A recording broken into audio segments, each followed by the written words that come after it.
famous rabbis of year.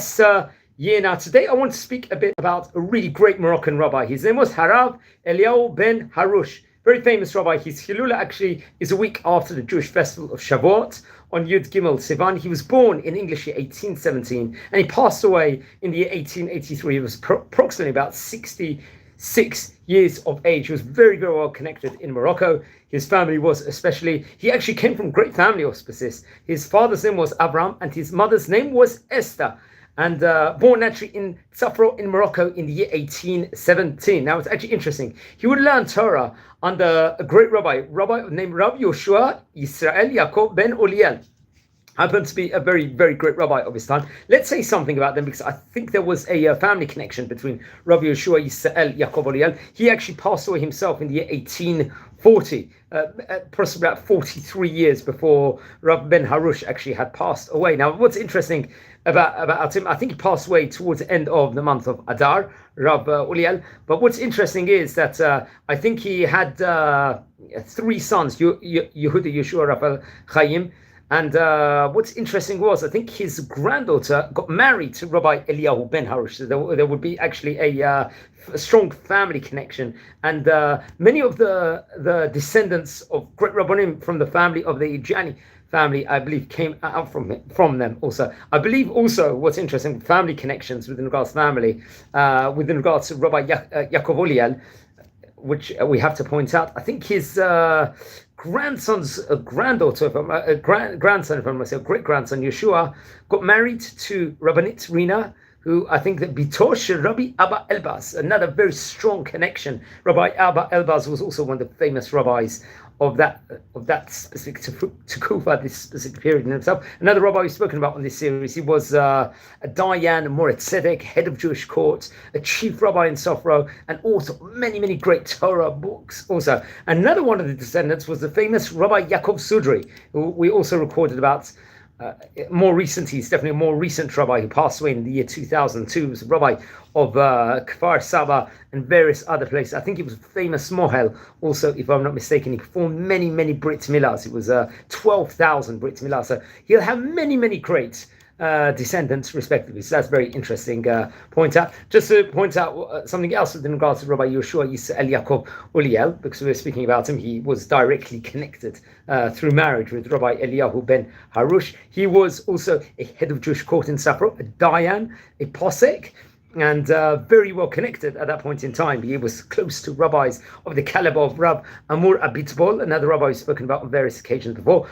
I think Rabbi Amram Elbaz was his one of his Talmidim, along with Rabbi Eliyahu ben Harush, and so on and so forth. So you can see really the caliber of rabbis that were living at that point in time were absolutely phenomenal. So that's very, very interesting. So there'll be, as we stated before, his granddaughter, the great rabbi, would actually get married to Rabbi Eliyahu ben Harush. So hence, there would be it was a grandfather-in-law, you could say, in of itself. So let's continue speaking about Chacham Eliyahu.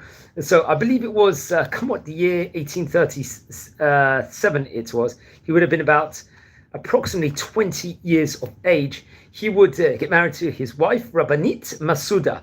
And as we said before, this was a granddaughter of the famous Rabbi Yoshua Yisrael Yaakov ben Oliel. I believe they would have 4 daughters, it was reported over. And he would progress with his brilliance with regards to Torah study. He was very, very humble, it was seen as, and he devoted huge amounts of time within regards to Torah work in of itself. He was also a poet. He was a brilliant, brilliant poet in of itself, writing, composing different Torah, shirim, and would give away grandiose different sermons, a lot of different drashot for Am Yisrael, and would really express it through song. Now, I believe he passed away in Yud Gimel Sivan in the year 1883. What's interesting is that I think that was about 142 years ago.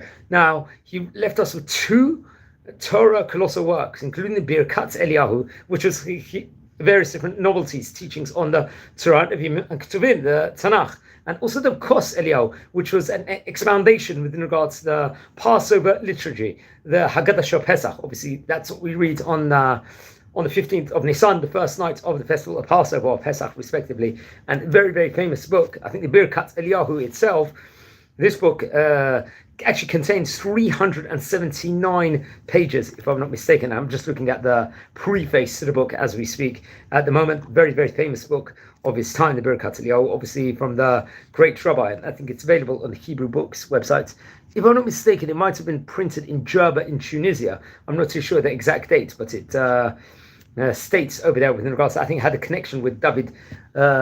Maybe someone, David Ovadia, would have actually been one of the people that would actually print it. So it might have been printed after his lifetime, but we'll have to double check on that. I need further clarity within regards to that. So let's explore a little bit within regards to the famous book. A few highlights, just using the Hayami website over here, like many occasions I do. It actually states over, I think if I'm not mistaken, this book was actually printed, the Bרכת Eliyahu, in the year 1938. And I think it was printed through the Haddad publications, if I'm not mistaken. And yes, one of the teachings says, "Melamed shaktan yachol lachadash ma shelo yachol gadol menu ki hu chelko." This is one of the teachings over there.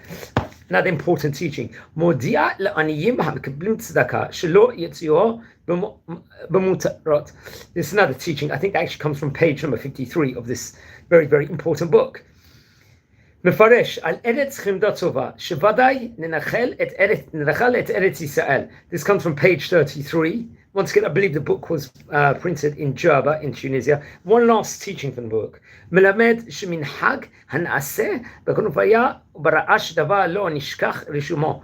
This actually comes from, I think, the 52nd page, if I'm not mistaken. This actually comes from I believe, the Kos Eliyahu, the Perush, the expoundation of the Kos Eliyahu book of the Haggadah of Passover, the Pesach liturgy. Once again, I think this was printed in the year 1938. We're talking about 87 years ago here from the time of recording. And so he's a very, very famous rabbi that we've spoken before, and we spoke about his grandfather-in-law also on a separate video. I hope you'll be able to record more within regards to these great chachamim. I've already recorded about approximately as many as 150 great rabbis from the great various different Moroccan vicinities inside this series. Especially we recorded about Rabbi Elbaz, Rabbi Sudri, and many of the other great chachamim also. So very, very important. I think his books are still available. I think maybe they had more reprintings as time has gone on. If I'm not mistaken, I think there was another printing of the Kos Eliyahu. I'm not too sure which way, when it was actually. It could have been some of the name. It's called Vayigad Shmuel. I think they use this actual Haggadah Pesach book in of its own right. I'll say what it states over. It was actually Besurah Misimchat Libnei Kilat Safro. I think it actually came from the Safro Kilat. Alot Soad Mechadash Shel Haggadah Pesach Kos Eliyahu Lefi Minhagei Safro. It actually followed the custom of that specific vicinity in Morocco. In Perush Haggadah Rabbi Eliyahu ben Harush Zechet Tzadik Livracha. And I think it was printed 150 years before after he had passed away. So if he passed away, if we can just do some maths with regards to that, as we stated before, he passed away, I believe it was back in the year 1883. So I think it was printed approximately, just to give it, it was, maybe it was printed quite recently, the book. So approximately quite recently. So I'm not too sure. The maths doesn't actually add up over there. But much more can be said. So I think there's an available printing, there's available copies over there. It actually states also over here, I think it says Haggadah ze nitfasa al yedei Rafael Harav David Ovadia. So apparently the rabbi of that specific was Rabbi David Ovadia. ושילב בה את כל המנהגים ונוסחי הצפות לפי מנהג צפרו, וכן טעמי המנהגים וההלכות בלשון קצרה השווה לכל נפש. הגדה זו נפוצה מאוד ויצא בחמישה מדורות. She was used very much 5 generations at that point. במדורה זו תוקנו הרבה טעויות ושגיאות, והוא שם דגש על עימות מאיר עיניים המקל על הקריאה. גם נוסף במדורה זה פירושים על ההגדה מכתב ידו של רבי עמו אבוטבול. So as we said before, Amo Bitbul, he had a very strong ties with Rabbi Amo Bitbul. Well, I mentioned him basically with regards to Rabbi Eliyahu also. So the various of the great rabbis, and I think it's available on various different places still, this very, very important book of the Kos Eliyahu also. So very, very interesting.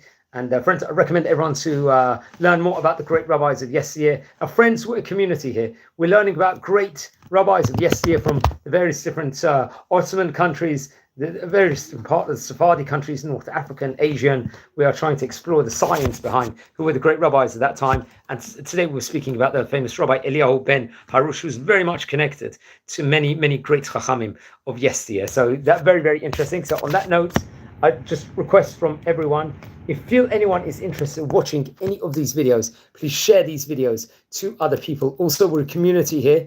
We are trying to explore the great rabbis of yesteryear. Now, on this channel, we don't just record videos of great chachamim. We also will try and expound on, let's just say, on various different schools all over Israel. We're trying to explore the different yeshivot there were in these countries, the various different Sephardic countries. We're trying to look at which kind of places were the great studying academies. We're looking at the various different synagogues. Another project we're working on at the moment is we are trying to, let's just say, get the feeling of what was the history behind the various different countries. We're trying to go to countries which many people will not actually speak about. We spoke about various countries like India, Afghanistan, Pakistan, even Indonesia. What was the history behind those countries, and so much more. Now, we're in the middle of the Jewish festival of Sukkot here at the time of recording. We're actually recording this at the time of the fourth day of Sukkot. Naturally, we're about to come into Shabbat, Chol Hamoed Sukkot also at the time of recording. So I think on this note, I wish you all a Shabbat Shalom, and please enjoy, and please subscribe also to the channel to get over so much great content. So wishing you all well, and thanks everyone for watching, and take care.